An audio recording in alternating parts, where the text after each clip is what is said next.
you have in the Arab world, you had the so-called the man on the horseback, the army officers, who basically seized power. Mainly, they created an authoritarian security state apparatus. The towering figure in this new landscape was Egypt's Jamal Abdul Nasser, an army colonel and former Nazi sympathizer, who helped carry out a coup d'etat in 1952. Within 2 years, Nasser had seized total control of his country and was promising to unify the Arab world. Nasser was probably the most popular figure in the modern history of the Middle East. And he wanted to bring it into the modern age, and he had all kinds of ideas about how to do this. Advocating justice through socialism, Nasser initiated a massive land reform program and pursued an anti-Western foreign policy. But needing arms and money to obtain these goals, he also drew Egypt into the orbit of the Soviet Union. Most Arabs will tell you that the United States was widely admired in the Arab world in the 1940s and 50s, much more admired than the Soviet Union. They did not admire this godless communist empire. But for reasons of state, the regimes, the dictators allied themselves with the Soviet Union, which proved in the long run to be a disastrous mistake. The Soviets took over the role previously played by the Third Reich as the patron and protector of anti-Western forces. And they played it very well and very successfully, more successfully than the Nazis had done. As the Cold War progressed, Soviet influence expanded across the Middle East through Egypt, Iraq, Syria, and beyond, reshaping political alliances. People seem to forget that the closer relationship between the United States and Israel is a result of the strong Russian penetration of the Arab world.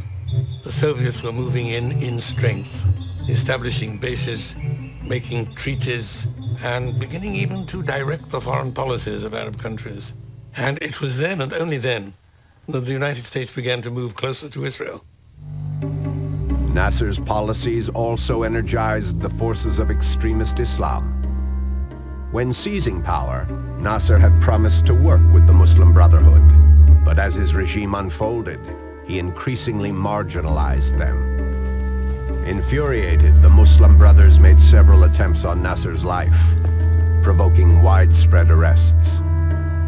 Nasser put a lot of the Muslim Brothers in jail, and they sat there languishing in jail, and they were confused because they thought that after World War II, if they got the British out of Egypt, that would solve all the problems, and Egyptian society would naturally go back to its Islamic moorings.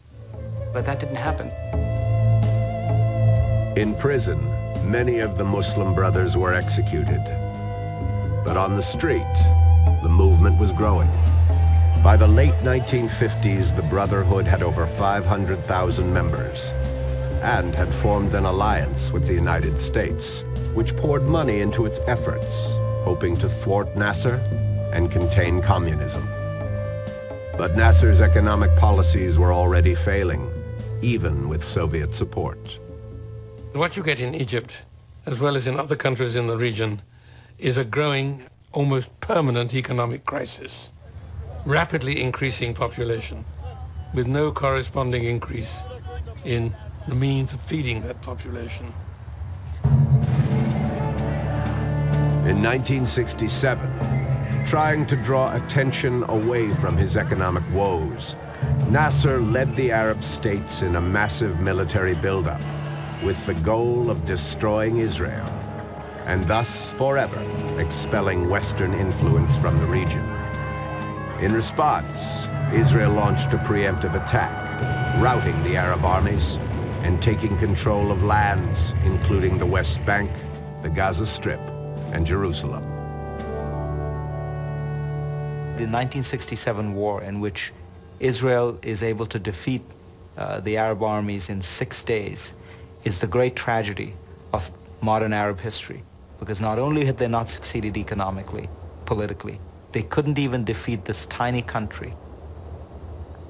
The defeat of 67 was certainly an encouragement to what we might call fundamentalist Islam. It strengthened their case, saying, you've been doing all the wrong things, this is what it gets you. You try to do things the Western way, and you are defeated and humiliated. The Arab world handled its defeat at the hands of Israel very, very badly. It is out of the ruins of 1967 that emerged the worst dictatorships that the modern Middle East has ever seen.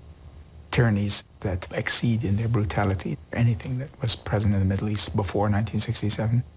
Intelligence networks and secret policing systems that were extraordinarily large, gargantuan type of structures, completely unrelated to the wealth-producing abilities of the societies. These were Muslims killing Muslims, Arabs killing Arabs, Muslims bludgeoning each other's freedoms and imposing martial law. The notion that it's always an outside force, it's always somebody else who is doing this to us, simply does not stand. We have never needed the oppressive West to oppress our own. You know, a lot of people said to me since 9/11, Islam, wow, that's a really angry religion. And my answer is, I don't think so. I do think, though, that there are a lot of Muslims who are angry. Because as a faith community, they live in some of the most repressive, autocratic, women-unfriendly countries on the face of the earth. So it doesn't surprise me that a lot of them are angry. And I think religion in some ways is a mirror on your daily life and how you feel. Now the question is, why do they have these repressive regimes? Well, I would argue it's a confluence of two factors, our interests and oil. The Arab world is cursed by oil.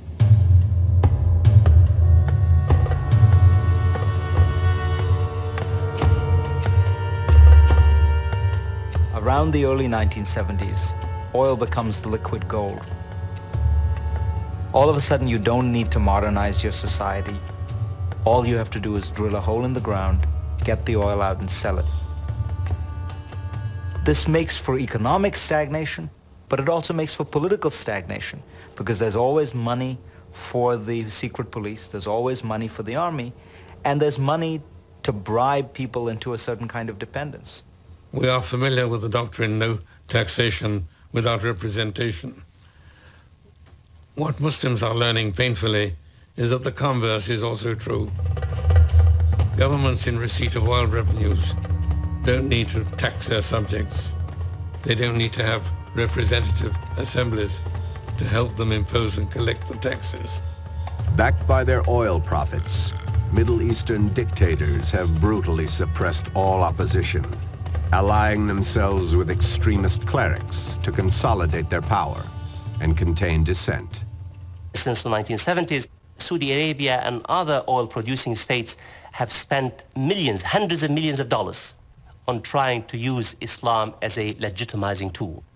And this has done a great deal of damage to Arab society because Saudi Arabia does not really want to invest in secular forces, in liberal forces. It has a particular vision, a particular agenda, a particular program. And Islamists basically fit that particular agenda, that particular vision. I think it's an unholy alliance between oil and conservative ideologies. Those preachers, they can go into the mosque, preach whatever they want, tell whatever, extremist statements to their people they would like. In Saudi Arabia, oil money has empowered an extremely intolerant version of Islam, Wahhabism, the chosen faith of the Saudi royal family. The Wahhabis believe that all reformers and modernizers are legitimate targets of violent jihad.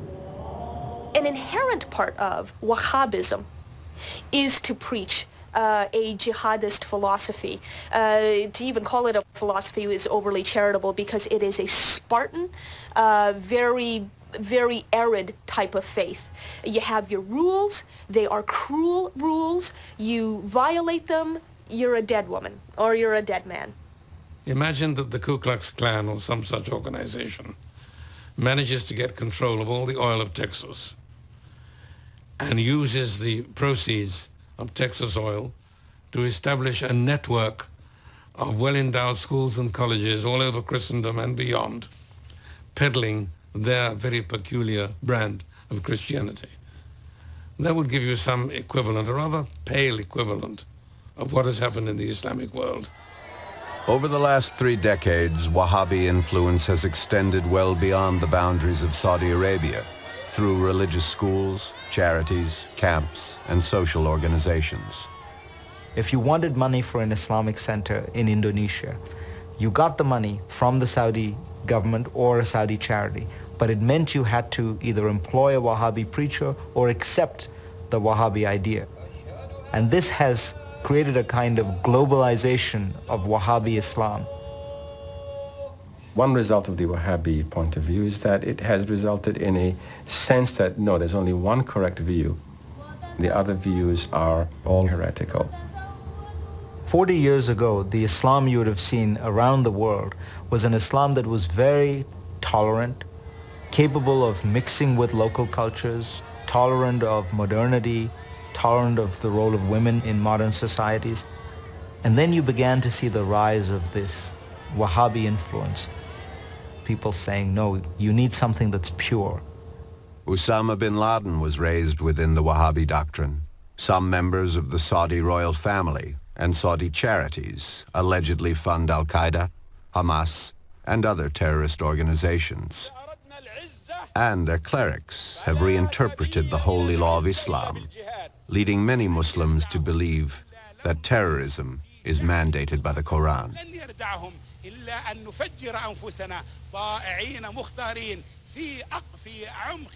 The holy law of Islam is clearly and strongly and overwhelmingly against suicide. It is a mortal sin for which there is no forgiveness. Even if a man has lived a life of unremitting virtue, if he kills himself, he forfeits paradise and goes straight to hell. Now, the Wahhabis lay down that you may commit suicide